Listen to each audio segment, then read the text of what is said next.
in terms of the most difficult things, I would say yes, it is the relationship in terms of the children and blending each other as well.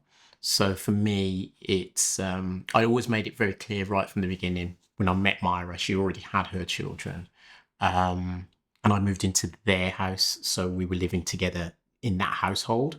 So for me, it was I made it very clear I'm not their dad. I know they have their own father, and I'm not going to try and take that place from him and from them as well.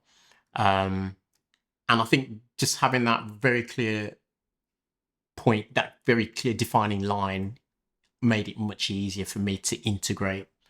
Okay, as young children, they will do things, so you just have to, obviously, you want to, as a parent or as a responsible adult, you want to make sure that they're towing the right path and that they're not going to do anything that's going to endanger them.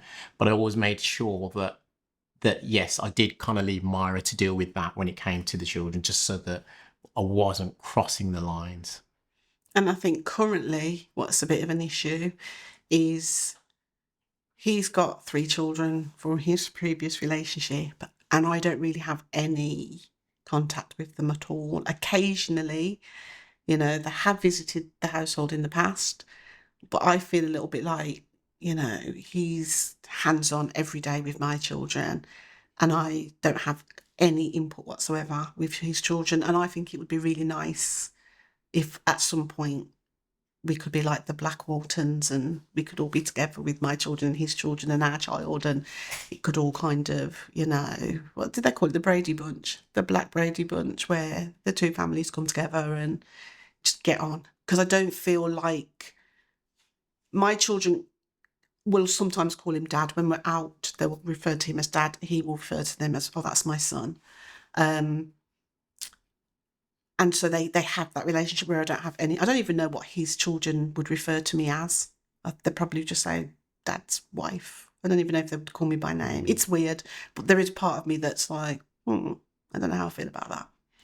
And it's interesting you say that, because one of the things that I've kind of fought with that, because I really did want to have them included, but I didn't have the contact that I really would have liked to have had with them after the separation from my previous marriage. So therefore it was difficult to bring them in and have that kind of, that relationship, which would be a lot easier now as they've got older, because it would be more natural. So now I'm trying to do it as they're older, because they can now make their own decisions, and it's a bit standoffish, which is understandable because they don't know them as well. Even though I try to include them, it's a bit, it's not that easy. So yeah, so that is a very difficult. Well, wouldn't say very, but it's one of the difficult parts of our relationship.